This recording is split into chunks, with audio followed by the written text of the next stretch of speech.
देवों के आप गुरु महान, जग में पूज्य आपको नाम।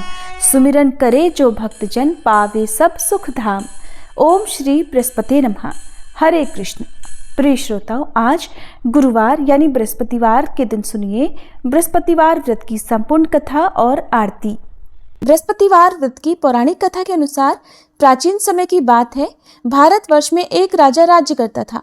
वह बड़ा प्रतापी और दानी था। वह नित्य प्रति मंदिर में भगवान के दर्शन करने जाता था। वह ब्राह्मण और गुरु की सेवा किया करता था। उसके द्वार से कोई भी याचक निराश होकर नहीं लौटता था। वह प्रत्येक गुरुवार को व्रत रखता और पूजन करता था। हर दिन गरीबों की सहायता करता था, परंतु ये सब बातें उसकी रानी को अच्छी नहीं लगती थी। वो न तो व्रत करती, न ही किसी को एक भी पैसा दान में देती थी और राजा से भी ऐसा करने को मना किया करती थी। एक समय की बात है कि राजा शिकार खेलने वन को चले गए थे। घर पर रानी और दासी थी। उसी समय गुरु बृहस्पति साधु का रूप धारण करके राजा के दरवाजे पर भिक्षा मांगने आए। साधु ने रानी से भिक्षा मांगी तो वह कहने लगी, हे साधु महाराज, मैं इस दान और पुण्य से तंग आ गई हूँ। इस कार्य के लिए तो मेरे पतिदेव ही बहुत हैं। अब आप ऐसी कृपा करें कि हमारा सारा धन नष्ट हो जाए और मैं आराम से रह सकूं। साधु रूपी बृहस्पति देव ने कहा, हे देवी, तुम बड़ी विचित्र हो। संतान और धन से कोई दुखी नहीं होता है, इसको तो सभी चाहते हैं। पापी भी पुत्र और धन की इच्छा करता है। अगर तुम्हारे पास धन अधिक है तो भूखे मनुष्यों को भोजन कराओ, प्याऊ लगवाओ, ब्राह्मणों को दान दो, धर्मशालाएं बनवाओ, कुआं, तालाब, बावड़ी, बाग, बगीचे आदि का निर्माण कराओ तथा निर्धनों की कुंवारी कन्याओं का विवाह कराओ और यज्ञ आदि करो। इस प्रकार के कर्मों से आपके कुल का और आपका नाम परलोक में सार्थक होगा और स्वर्ग की प्राप्ति होगी। किंतु रानी साधु की इन बातों से खुश नहीं हुई। उसने कहा, हे साधु महाराज, मुझे ऐसे धन की बिल्कुल आवश्यकता नहीं जिसको मैं अन्य लोगों को दान दूं या जिसको रखने और संभालने में ही मेरा सारा समय नष्ट हो जाए। तब साधु ने कहा, हे देवी, अगर तुम्हारी ऐसी ही इच्छा है तो जैसा मैं तुम्हें बताता हूँ तुम वैसा ही करना। बृहस्पतिवार के दिन घर को गोबर से लीपना, अपने केशों को पीली मिट्टी से धोना, राजा से कहना वह दाढ़ी कटवाए, भोजन में मांस मदिरा खाना, कपड़ा धोबी के यहाँ धुलने देना। इस प्रकार 7 बृहस्पतिवार करने से तुम्हारा सब धन नष्ट हो जाएगा। ऐसा कहकर साधु महाराज रूपी बृहस्पति देव अंतर्ध्यान हो गए। रानी ने साधु के कहे अनुसार 7 बृहस्पतिवार तक वैसा ही करने का विचार किया। साधु के बताए अनुसार कार्य करते हुए केवल 3 बृहस्पतिवार ही बीते थे कि उसकी समस्त धन संपत्ति नष्ट हो गई। भोजन के लिए दोनों समय परिवार तरसने लगा तथा सांसारिक भोगों से दुखी रहने लगा।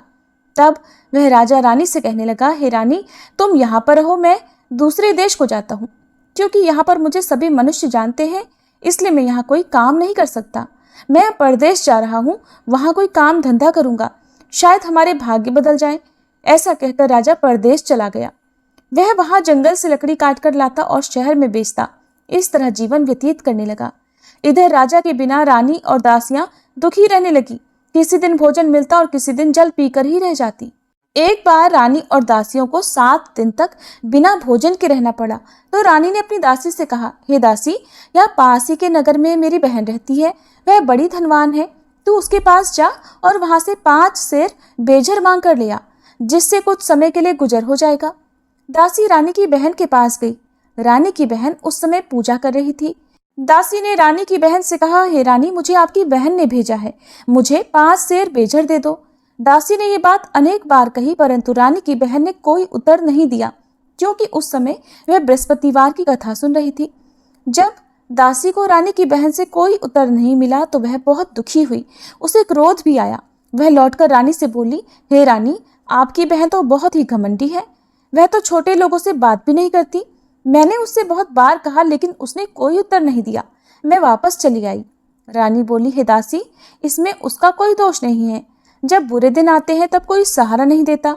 अच्छे बुरे का पता विपत्ति में ही लगता है। अब तो जो ईश्वर की इच्छा होगी वही होगा। ये सब हमारे भाग्य का दोष है। उधर रानी की बहन ने सोचा कि मेरी बहन की दासी आई थी, परंतु मैं उससे नहीं बोली, इससे वह बहुत दुखी हुई होगी। अतः कथा सुनकर और विष्णु भगवान का पूजन समाप्त कर वह अपनी बहन के घर आई और कहने लगी, हे बहन, मैं बृहस्पतिवार का व्रत कर रही थी। तुम्हारी दासी हमारे घर गई थी, परंतु जब तक कथा होती है तब तक हम लोग न उठते हैं और न बोलते हैं। इसलिए मैं नहीं बोली। कहो दासी क्यों गई थी? रानी बोली, बहन हमारे घर अनाज नहीं था। वैसे तुमसे कोई बात छिपी नहीं है, इस कारण मैंने दासी को तुम्हारे पास 5 सेर बेजर लेने के लिए भेजा था। रानी की बहन बोली, बहन देखो बृहस्पति भगवान सबकी मनोकामनाएं पूर्ण करते हैं। देखो शायद तुम्हारे घर में अनाज रखा हो। ये सुनकर दासी घर के अंदर गई तो वहां उसे एक घड़ा बेजर का मिल गया। उसे बड़ी हैरानी हुई क्योंकि उसने एक एक बर्तन देख लिया था। उसने बाहर आकर रानी को बताया। दासी अपनी रानी से कहने लगी, हे रानी देखो, वैसे हमको जब अन्न नहीं मिलता तब हम रोज व्रत ही तो करते हैं। अगर इनसे व्रत की विधि और कथा पूछ ली जाए तो उसे हम भी किया करेंगे। दासी के कहने पर रानी ने अपनी बहन से बृहस्पतिवार व्रत के बारे में पूछा। उसकी बहन ने बताया, हे रानी बहन, बृहस्पतिवार को सूर्योदय से पहले उठकर स्नान करके बृहस्पतिवार का व्रत करना चाहिए, लेकिन उस दिन सिर नहीं धोना चाहिए। बृहस्पतिवार के व्रत में चने की दाल और मुनक्का से विष्णु भगवान का केले के वृक्ष की जड़ में पूजन करें तथा दीपक जलावे। उस दिन एक ही समय भोजन करें। भोजन पीले खाद्य पदार्थ का करें और कथा सुने। इस प्रकार करने से गुरु भगवान प्रसन्न होते हैं, अन्न पुत्र धन देते हैं, मनोकामना पूर्ण करते हैं। व्रत और पूजन की विधि बताकर रानी की बहन अपने घर लौट गई। रानी और दासी दोनों ने निश्चय किया कि बृहस्पति देव भगवान का पूजन जरूर करेंगे। 7 दिन बाद जब बृहस्पतिवार आया तो उन्होंने व्रत रखा। घुड़साल में जाकर चना और गुड़ बीन लाई तथा उसकी दाल से केले की जड़ तथा विष्णु भगवान का पूजन किया। अब पीला भोजन कहाँ से आए? दोनों बड़ी दुखी हुई, परंतु उन्होंने व्रत किया था, इस कारण बृहस्पति देव भगवान प्रसन्न थे। एक साधारण व्यक्ति के रूप में वे 2 थालों में सुंदर पीला भोजन लेकर आए और दासी को देकर बोले, हे दासी, ये भोजन तुम्हारे और रानी के लिए है, तुम दोनों कर लेना। दासी भोजन पाकर बहुत प्रसन्न हुई और रानी से बोली, रानी जी भोजन कर लो। रानी को भोजन आने के बारे में कुछ नहीं पता था, इसलिए वह दासी से बोली, जा तू ही भोजन कर, क्यों तू व्यर्थ में हमारी हंसी उड़ाती है। तब दासी बोली, रानी एक व्यक्ति भोजन दे गया है। तब रानी कहने लगी, वो भोजन तेरे लिए ही देकर गया है, तू ही भोजन कर। दासी ने कहा, वह व्यक्ति हम दोनों के लिए 2 थालों में भोजन देकर गया है, इसलिए मैं और आप दोनों ही साथ साथ भोजन करेंगे। फिर दोनों ने गुरु भगवान को नमस्कार कर भोजन किया। उसके बाद से वे प्रत्येक बृहस्पतिवार को गुरु भगवान का व्रत और पूजन करने लगी। बृहस्पति भगवान की कृपा से उनके पास धन हो गया, परंतु रानी फिर पहले की तरह से आलस्य करने लगी। तब दासी बोली, देखो रानी, तुम पहले भी इसी प्रकार आलस्य करती थी। तुम्हें धन रखने में कष्ट होता था, इस कारण सभी धन नष्ट हो गया। अब गुरु भगवान की कृपा से धन मिला है तो तुम्हें फिर आलस्य होता है। बड़ी मुसीबतों के बाद हमने ये धन पाया है, इसलिए हमें दान पुण्य करना चाहिए। तुम भूखे मनुष्यों को भोजन कराओ, प्याऊ लगवाओ, ब्राह्मणों को दान दो, कुआं, तालाब, बावड़ी आदि का निर्माण करवाओ, मंदिर पाठशाला बनवाकर दान दो, कुंवारी कन्याओं का विवाह करवाओ, धन को शुभ कार्यों में खर्च करो, जिससे तुम्हारे कुल का यश बढ़े और स्वर्ग प्राप्त हो और पितर भी प्रसन्न हो। दासी की बात मानकर रानी ने इसी प्रकार के कर्म करने प्रारंभ कर दिए, जिससे उनका काफी यश फैलने लगा। एक दिन रानी और दासी आपस में विचार करने लगी कि न जाने राजा किस दशा में होंगे, उनकी कोई खोज खबर नहीं है। उन्होंने बृहस्पति देव से प्रार्थना की और तब भगवान ने रात्रि में राजा को स्वप्न में कहा, हे राजा उठ, तेरी रानी तुझको याद करती है, अब अपने देश को वापस लौट जा। राजा प्रातःकाल उठकर जंगल से लकड़ियां काट कर लाने के लिए जंगल की ओर चल पड़ा। जंगल से गुजरते हुए वह सोचने लगा, रानी की गलती से उसे कितने दुख भोगने पड़े। राजपाट छोड़कर उसे जंगल में आकर रहना पड़ा। जंगल से लकड़ियां काटकर उन्हें बेचकर गुजारा करना पड़ा। उसी समय उस जंगल में बृहस्पति देव एक साधु का रूप धारण करके आए और राजा के पास आकर बोले, हे लकड़हारे, तुम इस सुनसान जंगल में किस चिंता में बैठे हो, मुझे बतलाओ। यह सुनकर राजा की आंखों में आंसू भर आए और साधु की वंदना करके वह बोला, हे प्रभु, आप सब कुछ जानने वाले हैं। ऐसा कहकर राजा ने साधु को अपनी संपूर्ण कथा सुना दी। महात्मा दयालु होते हैं। वे राजा से बोले, हे राजा, तुम्हारी पत्नी ने बृहस्पति देव के प्रति अपराध किया था, जिसके कारण तुम्हारी ये दशा हुई। अब तुम किसी प्रकार की चिंता मत करो, भगवान तुम्हें पहले से अधिक धन देंगे। देखो, तुम्हारी पत्नी ने बृहस्पतिवार का व्रत करना प्रारंभ कर दिया है। अब तुम भी बृहस्पतिवार का व्रत करके चने की दाल और गुड़ जल के लोटे में डालकर केले का पूजन करो, फिर कथा कहो या सुनो, भगवान तुम्हारी सब मनोकामनाओं को पूर्ण करेंगे। साधु को प्रसन्न देखकर राजा बोला, हे प्रभु, मुझे लकड़ी बेचकर इतना पैसा नहीं मिलता जिससे भोजन करने के उपरांत कुछ बचा सकूं, और मैंने रात्रि में अपनी रानी को व्याकुल देखा है। मेरे पास कोई साधन नहीं जिससे समाचार जान सकूं। फिर मैं बृहस्पति देव की क्या कहानी कहूं? मुझे तो कुछ भी नहीं मालूम है। साधु ने कहा, हे राजा, तुम किसी बात की चिंता मत करो। बृहस्पतिवार के दिन तुम रोजाना की तरह लकड़ियां लेकर शहर में जाओ। तुम्हें रोज से 2 गुना धन प्राप्त होगा, जिससे तुम भलीभांति भोजन कर लोगे और बृहस्पति देव की पूजा का सामान भी आ जाएगा। बृहस्पतिवार की कथा इस प्रकार है। प्राचीन काल में एक बहुत ही निर्धन ब्राह्मण था। उसकी कोई संतान नहीं थी। वह नित्य पूजा पाठ करता, परंतु उसकी पत्नी बहुत मलिनता के साथ रहती थी।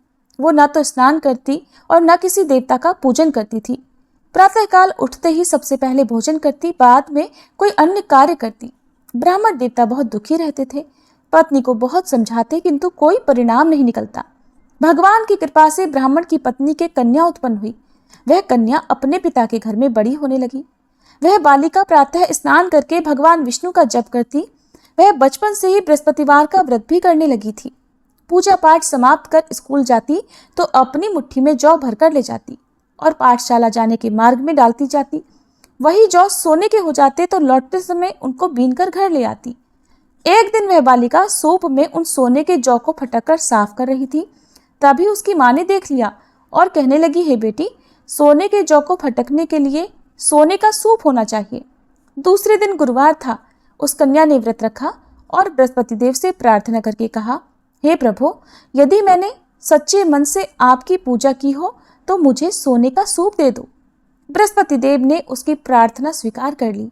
रोजाना की तरह वह कन्या जौ फैलाती भी पाठशाला चली गई। पाठशाला से लौटकर जब वह जौ बीन रही थी तो बृहस्पति देव की कृपा से उसे सोने का सूप मिला। उसे वह घर ले आई और उससे जौ साफ करने लगी, परंतु उसकी माँ का वही ढंग रहा।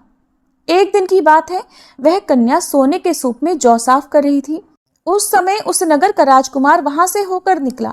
इस कन्या के रूप और सोने के सूप में जौ को साफ करते देखकर वह उस कन्या पर मोहित हो गया। राजमहल आकर वह भोजन तथा जल त्याग कर उदास होकर लेट गया। राजा को जब राजकुमार द्वारा अन्न जल त्यागने का समाचार मिला तो अपने मंत्रियों के साथ वह अपने पुत्र के पास आया और बोले, हे बेटा, तुम्हें किस बात का कष्ट है? किसी ने अपमान किया है अथवा कोई और कारण है? मुझे बताओ, मैं वही करूंगा जिससे तुम्हें प्रसन्नता हो। तब राजकुमार ने अपने पिता की बातें सुनी और बोला, मुझे आपकी कृपा से किसी बात का दुख नहीं है। किसी ने मेरा अपमान नहीं किया है, परंतु मैं उस लड़की के साथ विवाह करना चाहता हूँ जो सोने के सूप में जौ साफ कर रही थी। ये सुनकर राजा आश्चर्य में पड़ गया और बोला, हे बेटा, इस तरह की कन्या का पता तुम ही लगाओ। मैं उसके साथ तुम्हारा विवाह अवश्य ही करवा दूंगा। राजकुमार ने राजा को उस लड़की के घर का पता बतलाया। मंत्री उस लड़की के घर गया और राजा का आदेश ब्राह्मण को सुनाया। कुछ ही दिन बाद ब्राह्मण की कन्या का विवाह राजकुमार के साथ संपन्न हो गया। कन्या के घर से जाते ही उस ब्राह्मण देवता के घर में पहले की तरह गरीबी का वास हो गया। अब भोजन के लिए भी अन्न बड़ी मुश्किल से मिलता था। एक दिन दुखी होकर ब्राह्मण अपनी पुत्री से मिलने गया। बेटी ने पिता की दुखी अवस्था को देखा और अपनी माँ का समाचार पूछा। ब्राह्मण देवता ने सभी हाल कह सुनाया। तब कन्या ने बहुत सारा धन देकर अपने पिता को विदा कर दिया। इस तरह ब्राह्मण का कुछ समय सुखपूर्वक बीता, लेकिन कुछ दिन बाद फिर वही हाल हो गया। ब्राह्मण फिर अपनी कन्या के यहाँ गया और सभी हाल कहा तो पुत्री कहने लगी, हे पिताजी, आप माताजी को यहाँ लिवा लाओ, मैं उन्हें वह विधि बता दूंगी जिससे गरीबी दूर हो जाए। अब ब्राह्मण देवता अपनी पत्नी को साथ लेकर अपनी पुत्री के पास राजमहल में पहुंचे तो पुत्री अपनी माँ को समझाने लगी, हे माँ, तुम प्रातःकाल उठकर प्रथम स्नान आदि करके विष्णु भगवान का पूजन करो तो सब दरिद्रता दूर हो जाएगी। परंतु उसकी माँ ने उसकी एक बात नहीं मानी। वह प्रातःकाल उठकर अपनी पुत्री का बचा जूठन खा लेती थी। एक दिन उसकी पुत्री को बहुत गुस्सा आया। उसने एक रात कोठरी से सारा सामान निकाल दिया और उसमें अपनी माँ को बंद कर दिया। प्रातः उसमें से निकाला और स्नान आदि करा के पूजा पाठ करवाया तो उसकी माँ की बुद्धि ठीक हो गई। इसके बाद वह नियम से पूजा पाठ करती और प्रत्येक बृहस्पतिवार को व्रत करने लगी। इस व्रत के पुण्य प्रभाव से उसकी माँ भी बहुत धनवान हो गई और बृहस्पति देवता के प्रभाव से स्वर्ग को गई। वह ब्राह्मण भी सुखपूर्वक इस लोक का सुख भोग कर स्वर्ग को प्राप्त हुए। इस तरह कहानी कहकर साधु महाराज वहां से लोप हो गए। धीरे धीरे समय बीतने पर फिर बृहस्पतिवार का दिन आया। राजा जंगल से लकड़ी काटकर किसी शहर में बेचने गए। उसे उस दिन और दिनों से अधिक धन मिला। राजा ने चना, गुड़ आदि लाकर बृहस्पतिवार का व्रत किया। उस दिन से उसके सभी क्लेश दूर हुए। परंतु जब अगला गुरुवार का दिन आया तो वह बृहस्पतिवार का व्रत करना भूल गया। इस कारण बृहस्पति भगवान नाराज हो गए। उस दिन उस नगर के राजा ने विशाल यज्ञ का आयोजन किया तथा अपने समस्त राज्य में घोषणा करवा दी कि कोई भी मनुष्य अपने घर में भोजन ना बनाए और आग भी न जलाए। समस्त जनता मेरे यहाँ भोजन करने आए। इस आज्ञा को जो न मानेगा उसको फांसी की सजा दी जाएगी। राजा की आज्ञा अनुसार राज्य के सभी निवासी राजा के भोज में सम्मिलित हुए, लेकिन लकड़हारा कुछ देर से पहुंचा, इसलिए राजा उसको अपने साथ महल में ले गए। जब राजा लकड़हारे को भोजन करा रहे थे तो रानी की दृष्टि उस खूंटी पर पड़ी जिस पर उसका हार लटका हुआ था। उसे हार खूंटी पर लटका दिखाई नहीं दिया। रानी को निश्चय हो गया कि मेरा हार उस लकड़हारे ने चुरा लिया है। उसी समय सैनिक बुलवाकर उसको कैद खाने में डलवा दिया। जब लकड़हारा कारागार में पड़ गया तो बहुत दुखी होकर विचार करने लगा कि न जाने कौन से पूर्व जन्म के कर्म से मुझे ये दुख प्राप्त हुआ है, और उसी साधु को याद करने लगा जो जंगल में मिला था। तत्काल बृहस्पति देव साधु के रूप में प्रकट हो गए और उसकी दशा को देखकर कहने लगे, अरे मूर्ख, तूने बृहस्पति देवता की कथा नहीं की, इस कारण तुझे दुख प्राप्त हुआ है। अब चिंता मत कर, बृहस्पतिवार के दिन कारागार के दरवाजे पर 4 पैसे पड़े मिलेंगे। उनसे तू बृहस्पति देव की पूजा करना तो तेरे सभी कष्ट दूर हो जाएंगे। अगले बृहस्पतिवार उसे कारागार के द्वार पर 4 पैसे पड़े मिले। राजा ने पूजा का सामान मंगवाकर कथा कही और प्रसाद बांटा। उसी रात्रि को बृहस्पति देव ने उस नगर के राजा को स्वप्न में कहा, हे राजा, तूने जिस आदमी को कारागार में बंद करा दिया है वह निर्दोष है, वह राजा है, उसे छोड़ देना। रानी का हार उसी खूंटी पर लटका हुआ है। अगर तू ऐसा नहीं करेगा तो मैं तेरे राज्य को नष्ट कर दूंगा। राजा प्रातःकाल उठा और खूंटी पर हार टंगा देखकर लकड़हारे को बुलाकर क्षमा मांगी तथा राजा के योग्य सुंदर वस्त्र आभूषण भेंट कर उसे विदा किया। गुरुदेव की आज्ञा अनुसार राजा अब अपने नगर को चल दिया।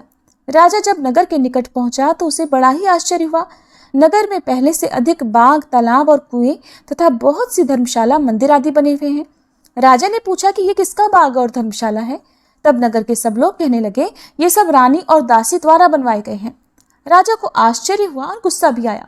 जब रानी ने खबर सुनी कि राजा आ रहे हैं तो उसने अपनी दासी से कहा, हे दासी, देख, राजा हमको कितनी बुरी हालत में छोड़ गए थे।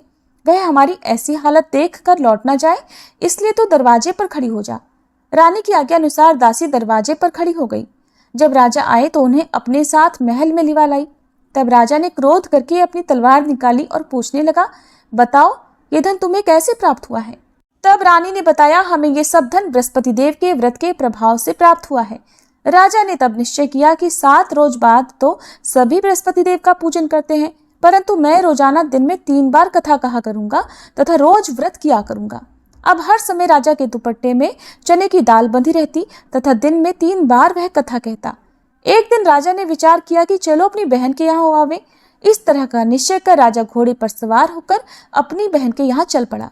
रास्ते में उसने देखा कि कुछ आदमी एक मुर्दे को लिए जा रहे हैं। उन्हें रोककर राजा कहने लगा, अरे भाइयों, मेरी बृहस्पतिवार की कथा सुन लो। वे बोले, लो, हमारा तो आदमी मर गया है, इसको अपनी कथा की पड़ी है। परंतु कुछ आदमी बोले, अच्छा कहो, हम तुम्हारी कथा भी सुनेंगे। राजा ने दाल निकाली और कथा कहनी शुरू कर दी। जब कथा आधी हुई तो वह मुर्दा हिलने लगा और जब कथा समाप्त हुई तो राम राम करके वह मनुष्य खड़ा हो गया। राजा आगे बढ़ा, उसे चलते चलते शाम हो गई। आगे मार्ग में उसे किसान खेत में हल चलाता मिला। राजा उससे बोला, अरे भैया, तुम मेरी बृहस्पतिवार की कथा सुन लो। किसान बोला, जब तक मैं तेरी कथा सुनूंगा तब तक 4 हरैया जोत लूंगा। जा अपनी कथा किसी और को सुनाना। राजा आगे चलने लगा। राजा के हटते ही बैल पछाड़ खाकर गिर गए तथा किसान के पेट में बहुत जोर से दर्द होने लगा। उसी समय किसान की माँ रोटी लेकर आई। उसने जब ये देखा तो अपने पुत्र से सब हाल पूछा। बेटे ने सभी हाल बता दिया। बुढ़िया दौड़ी दौड़ी उस घुड़सवार के पास गई और उससे बोली, मैं तेरी कथा सुनूंगी, तू अपनी कथा मेरे खेत पर ही चलकर कहना। राजा ने लौटकर बुढ़िया के खेत पर जाकर कथा कही, जिसके सुनते ही बैल खड़े हो गए और किसान के पेट का दर्द भी बंद हो गया। अब राजा अपनी बहन के घर पहुंच गया।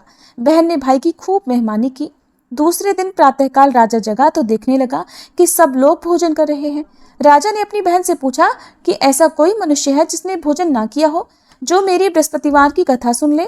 तो बहन बोली, हे भैया, ये देश ऐसा ही है, पहले यहाँ के लोग भोजन करते हैं, बाद में अन्य कोई काम करते हैं। अगर पड़ोस में कोई हो तो देख कर आती हूँ। ऐसा कहकर बहन देखने चली, परंतु उसे कोई भी ऐसा व्यक्ति नहीं मिला जिसने भोजन नहीं किया हो। फिर वह एक कुम्हार के घर गई जिसका लड़का बीमार था। उसे पता चला कि उसके यहाँ 3 दिन से किसी ने भोजन नहीं किया है। रानी ने अपने भाई की कथा सुनने के लिए कुम्हार से कहा तो वह तैयार हो गया। तब राजा ने जाकर बृहस्पतिवार की कथा कही, जिसको सुनकर उसका लड़का ठीक हो गया। अब तो राजा की प्रशंसा होने लगी। एक दिन राजा ने अपनी बहन से कहा, हे बहन, अब मैं अपने घर जाऊंगा, तुम भी तैयार हो जाओ। राजा की बहन ने अपनी सास से अपने भाई के साथ जाने की आज्ञा मांगी तो सास बोली, चली जा, परंतु अपने लड़कों को मत ले जाना, क्योंकि तेरे भाई की कोई संतान नहीं होती है। बहन ने अपने भाई से कहा, हे भैया, मैं तो चलूंगी, परंतु कोई बालक नहीं जाएगा। राजा ने कहा, जब कोई बालक नहीं चलेगा तब तुम भी जाकर क्या करोगी? फिर दुखी मन से राजा अपने नगर को लौट आया। राजा ने अपनी रानी से कहा, हम निसंतान हैं, इसलिए हमारे घर आना कोई पसंद नहीं करता, हम निर्वंशी राजा हैं। ऐसा कहकर वह बिना भोजन आदि किए शैया पर लेट गया। रानी बोली, हे प्रभु, बृहस्पति देव ने हमें सब कुछ दिया है, वे हमें संतान भी अवश्य देंगे। उसी रात बृहस्पति देव ने राजा को स्वप्न में कहा, हे राजा, उठ, सभी सोच त्याग दे, तेरी रानी गर्भ से है। राजा को यह जानकर बड़ी प्रसन्नता हुई। 9वें महीने रानी के गर्भ से एक सुंदर पुत्र पैदा हुआ। जब राजा की बहन ने यह शुभ समाचार सुना तो वह बहुत खुश हुई तथा बधाई लेकर अपने भाई के यहाँ आई।